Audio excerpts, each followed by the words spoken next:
Okay guys, Chris coming back and doing CC's Aquatic Adventures, and one of the best things in the hobby is when you get a chance to buy a new tank and a stand. It usually comes together. This one here is a 37 gallon. I didn't buy this tank brand new, I bought it used, like most of my stuff, but when you do go out to the store and you spend a good $400, $500 on a setup like this, you're hoping that the setup will be there forever. If you like it, you know that you put some plants in there, some fish in there, and you're going to be happy. This is a tank that's in our living space. Okay, as you can see, we're getting ready for Christmas, so some of the stuff is all over the place. But that is what you get. This is what we put in our corner in our kitchen, our living room. Okay, I'm gonna get to the stand in 1 second, but I told you guys in the last video that we had a stand made by my neighbor. I wish I would have done a video on that. I didn't have time to build it, but he was not working at the time.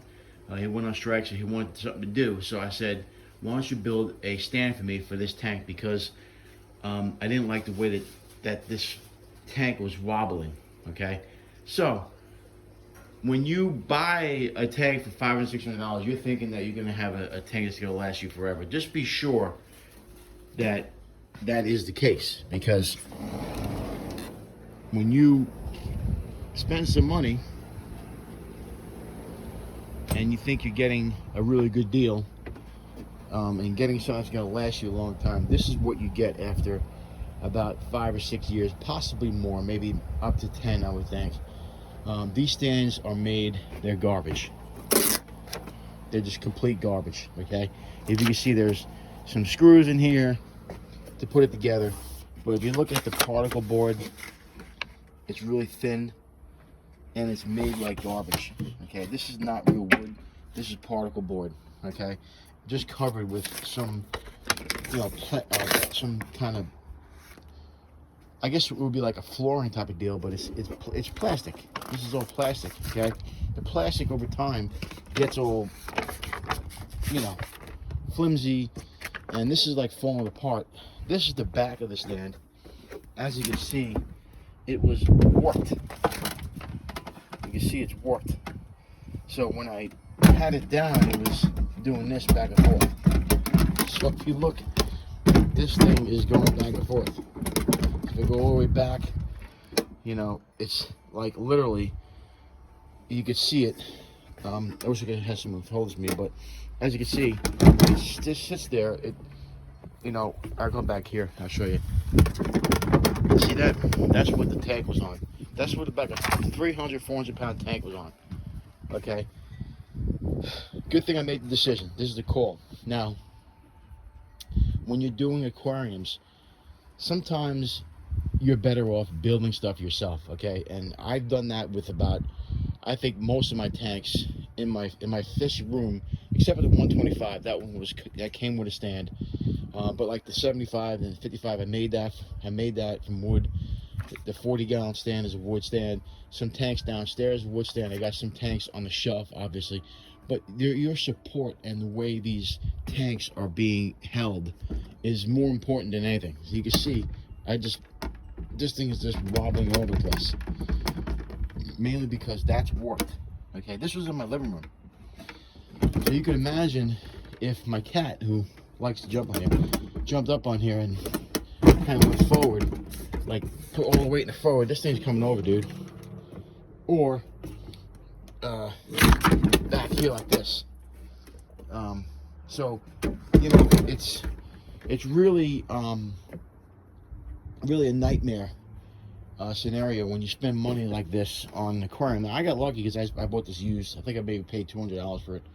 But when you go to the store, I'm sure this was about $500 piece with the stand and the tank and the setup. But ultimately, the tank is what you're paying for. The stand you could build. I think I built a stand for about $150 altogether. Obviously, depending on where you go. If you know somebody, it's easier. If you can do it yourself, the labor, the supplies, maybe about $100. If you can do it yourself, even better.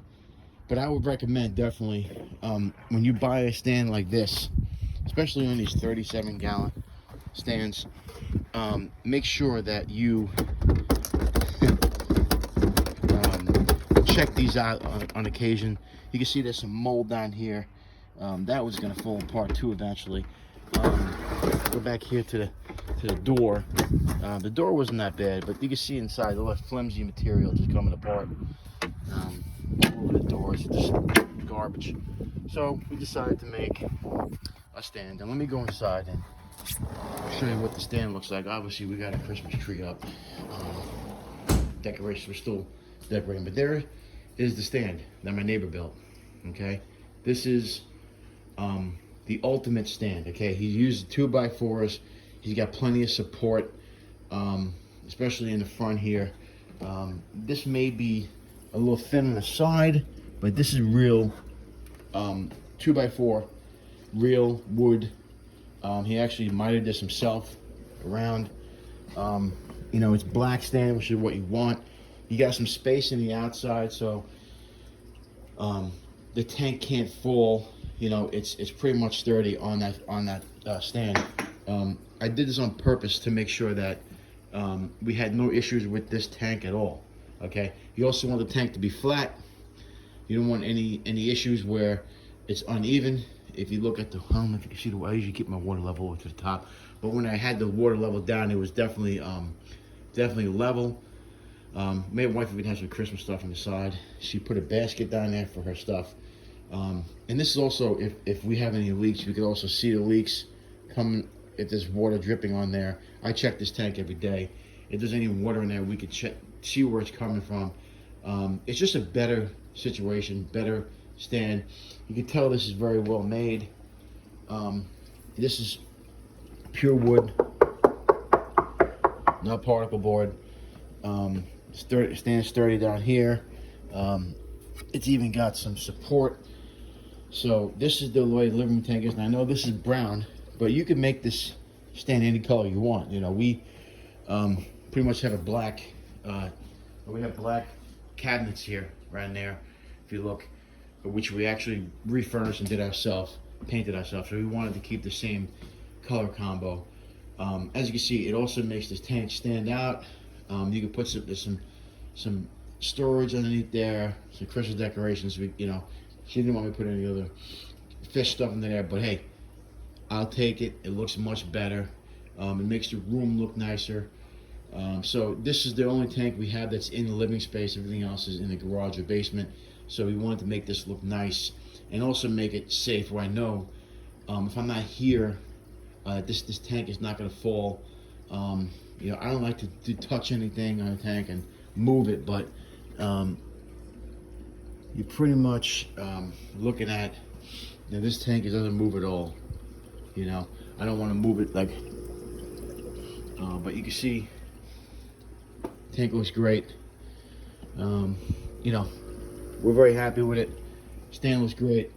And remember, when you're spending money on this stuff, to make sure that you buy quality, and you don't get chimped out on the price. If you want to spend a little less, that's perfectly fine. But just remember, if you spend less, usually the quality is less. Okay, so I think that this stand that my neighbor made, who was a woodworker, I think this stand here is going to be more sturdy and more, you know, going to have more of a life to it than anything. That's more important. Now, obviously, you want to have a sturdy tank, but the way you keep your tank where it's not going to burst the seal or anything like that is you want to keep it level. You want to keep it on a spot where it's not moving, where it's stationary. Every one of my big tanks is stationary. Now, it doesn't say it's not. There's no question that there's a possibility it could always leak. But this tank, I know the fish have left the seals alone. We're pretty good there. And I know that this stand is going to last us a long time. So we're pretty happy with it.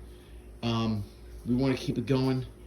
And obviously, I'm actually have an idea of what I want to do downstairs. I may want to there's some tanks downstairs. I'm going to show you in a second, but that is the final look of that stand. We didn't paint the bottom because we just didn't want to paint the bottom. I actually don't know why my wife didn't paint the bottom, but She said it looks good with the basket, whatever, and it goes in with the tank. But it looks like that's supposed to be there. It looks like it fits the room. It looks much better as opposed to that thing which is outside now. And you can see the back of that corner just totally destroyed. Now this one here is made like that. It's made to the measurements of the tank, but it's not, you know, particle board in the back. You saw how wobbly that stand was. So now, you know, when you put the tank, a 500 pound, you know, 300 pound, I'll say about 400 pound tank on a stand like that, you don't notice it right how it is, but when you check, when you bump into it, you see you catch up on it and it wiggles, you know, whoa, we gotta make a move. So we change it real quick. That's the final touch. Okay, that's it. Now, real quick before we continue, I want to go downstairs and show you guys what I want to do, and I'll make a video on this coming up. We actually changed all this around. We're still going through stuff. Obviously, we've got the pool table here. The chairs are down here now. So we got the tanks down here, as you can see. But what I really want to do is I want to build a stand that can move that 30 gallon and this 30 gallon, you know, double stack. So have one there and then another shelf on top. I'd like to do that and maybe put some on the bottom, or you can put some 10 gallon tanks. Get rid of this whole shelf here. I was trying to think about making it go too high, making one, you know, this side here, or maybe just going all the way across, making that shelf all the way across that space right here, and just put your, you know, your 20 gallon, your 10 gallons. You know, I got 3 10 gallons, a couple 5 gallons. But you put your 10 gallons, 20 gallons on that side, because of the measurement, you can fit probably the 20 gallon next to the 30 gallon. Make that shelf go all the way across, and then I can use this for storage. We don't want this in. We don't want to put the fish tanks anymore. I want to have a neighbor build a black stand like that, going all the way across in this space. This way we still have room to shoot pool in here.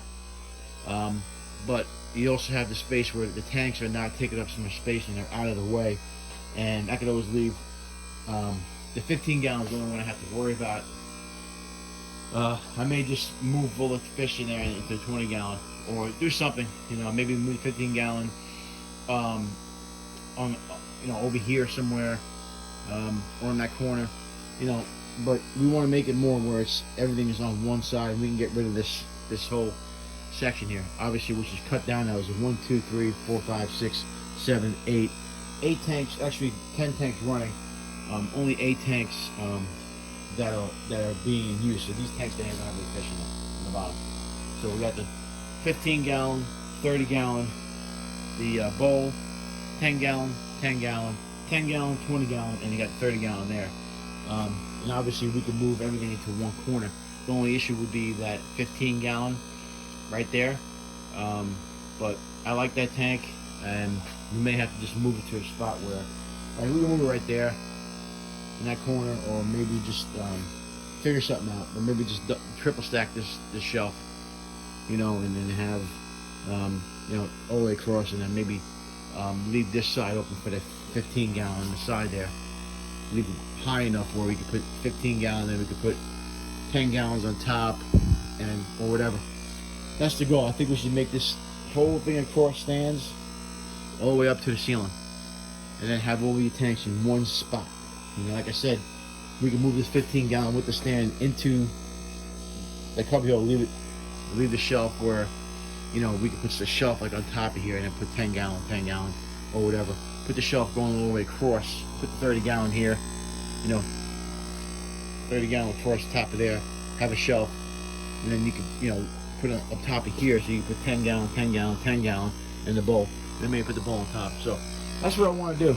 I think we figured out what we want to do. So that whole section is going to be just for the fish tanks, and we'll get rid of this whole section here. Anyway, that's my thought process. We're doing something new here. Obviously, I'm back into making videos now. This is the fish nook. I like to make the fish nook a little more condensed and easier accessed. So we're gonna do that in due time. We got some more videos coming up, guys. We're still working on every day in the fish room, actually consolidating, condensing, making things a little bit easier for us. So hope you guys enjoy the video. Remember, If you can't own them, rehome them, and subscribe, like, comment, recommend us. But mainly, if you're going to spend money in this hobby, make sure you spend money in the right way. Okay, and make sure what you're buying is going to last you long. It's not going to just last you for a couple of weeks. You want this to last you a decent amount of time. If you're investing in something, you want it to last long. All right, guys, till next time, we'll see you.